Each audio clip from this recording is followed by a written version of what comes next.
Would the DCEU have been better without Bruce Wayne? Welcome to the channel. Today, I want to talk about Batman versus Superman. And before you click off, I'm not here to tell you that it's good. I know it could have been better with one simple change. And that change being, what if Bruce Wayne had died in the Battle of Metropolis from Man of Steel? The version we got asks you to believe that Bruce Wayne, one of the most intelligent and prepared people on the entire planet, spends the entire movie being manipulated by Lex. And I don't know, it just doesn't make any sense.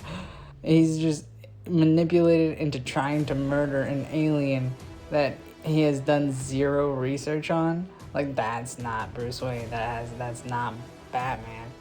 But Jason Todd, that is a guy who would do that. He would go and he would try and do those things.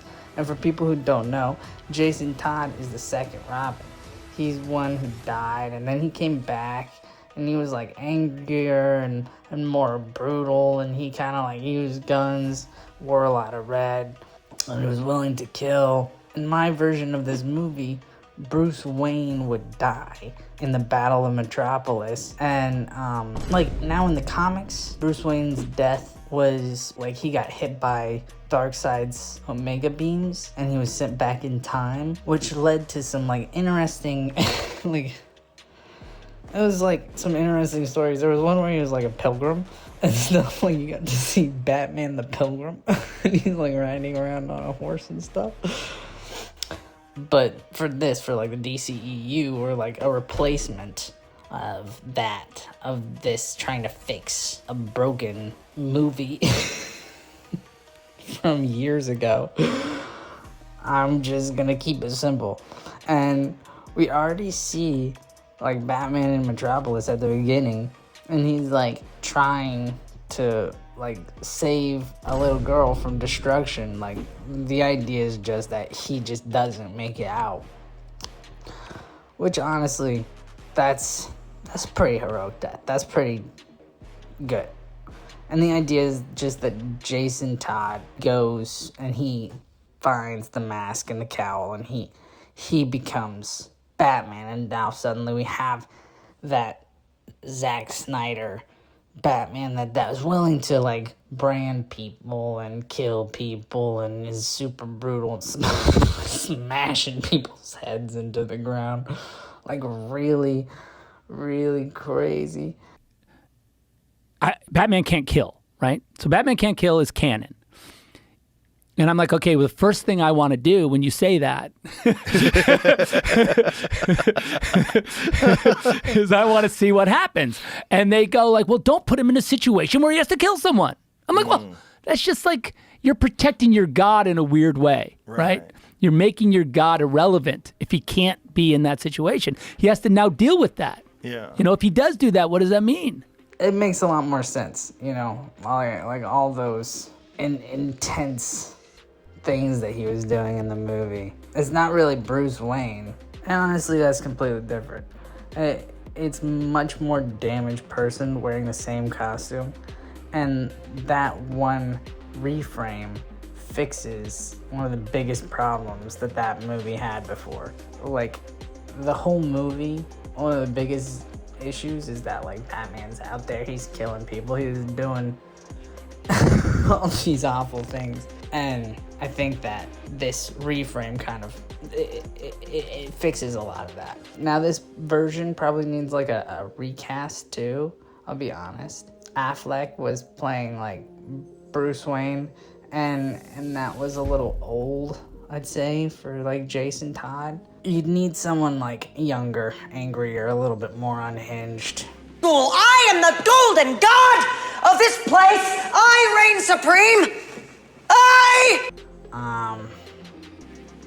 Someone where you look at them and you're this person is not good. That's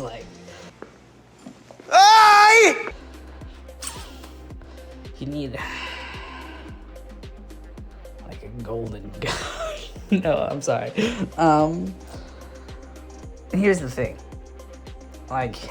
this entire plot line, everything I'm laying out here, and trust me, I'm gonna get back to Superman. Superman's still in the movie, it's still Batman versus Superman, but everything I'm laying out so far, this whole idea is like, it's an idea of DC. Like, Battle for the Cowl was a 2009 Tony S. Daniel, like, comic book, a graphic novel, and it was basically this idea of, like, Bruce Wayne dies, and, like, they descend into chaos, and multiple people are fighting for the right to wear the cowl. Jason Todd takes over. It first becomes, like, a brutal and violent version of Batman, who then he's just, like, killing criminal. And then Dick Grayson, he comes, who watches it happen, and eventually he has to step up and fight Jason and reclaim, like, the mantle of Batman. So instead of following, like, a Lex Luthor's boring, like, B plot, I know, like, Jesse Eisenberg was peak. And then Jesse Eisenberg was, like, everybody's favorite Lex Luthor, and, like, we all love Jesse Eisenberg in that role, and he just, like, killed it. But that character wasn't my favorite. So instead we can follow my ideas, like Dick Grayson. And Dick Grayson and Alfred are, like, gonna be, like, all, like, sad in the Batcave. Oh no, Bruce is dead. Oh God, what am I gonna do? No.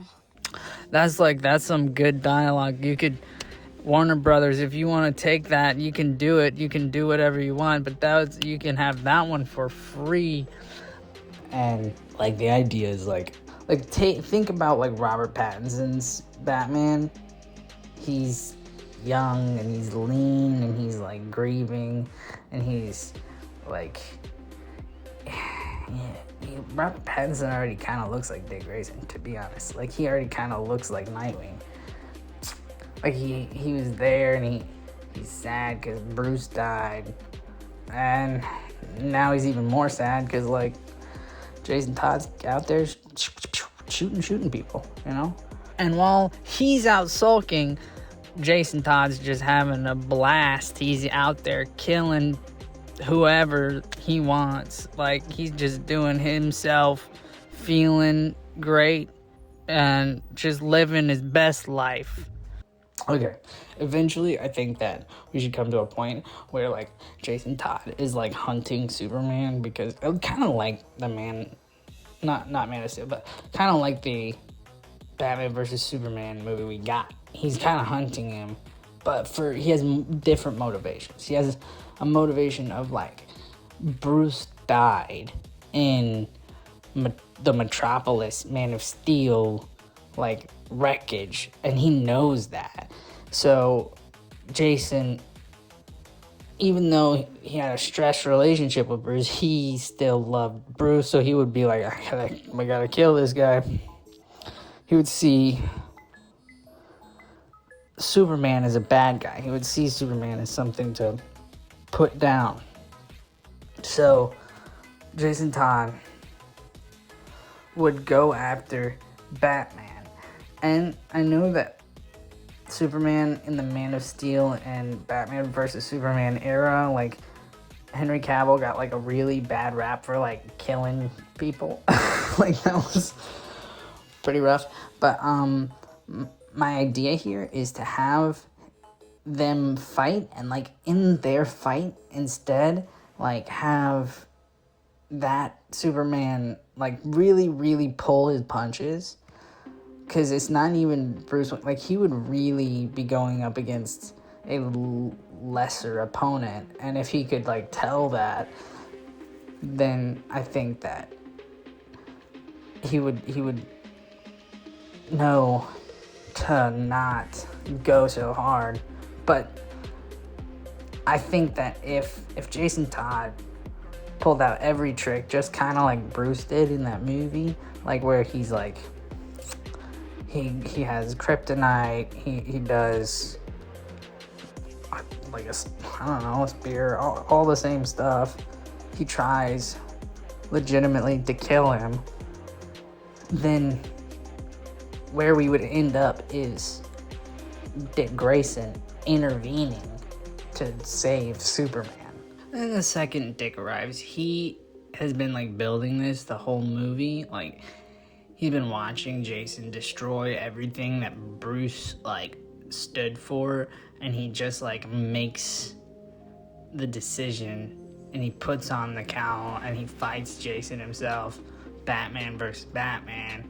So it's like less of a Batman versus Superman movie and more of like a Batman versus Batman. And Dick wins, not because he's like stronger or more brutal or anything, but because he's like fighting for like something that is important to him, like Batman's legacy. And Jason is just like fighting to fight. And then like Superman is like standing there watching these two Batmen fight and realizing that this is like way more complicated than he thought. Dick Grayson's claiming the mantle in the middle of the fight he wasn't even supposed to be in, and Jason Todd is losing, not to an alien or like super person, but to who Bruce actually chose. And Superman would be like, this seems like a personal thing. This seems like a family matter. I think I should just kind of leave. I'm not really part of this anymore. That's kind of how I would fix it. If I did do that, and if you did do that to fix Batman versus Superman, you would fix the stuff that comes after too, because then in Justice League you can not just you wouldn't bring back Superman, you would bring back Bruce Wayne. That's just an afterthought. I don't know about that. I'm not trying to fix everything that Zack Snyder ever did with his life. I just had this one thought, okay? When DC, they had this story published all the way in 2009. So they really just had to do this. Like,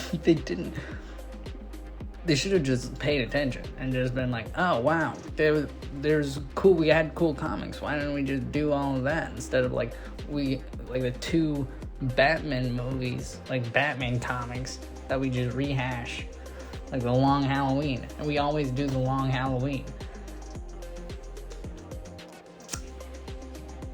Like and subscribe.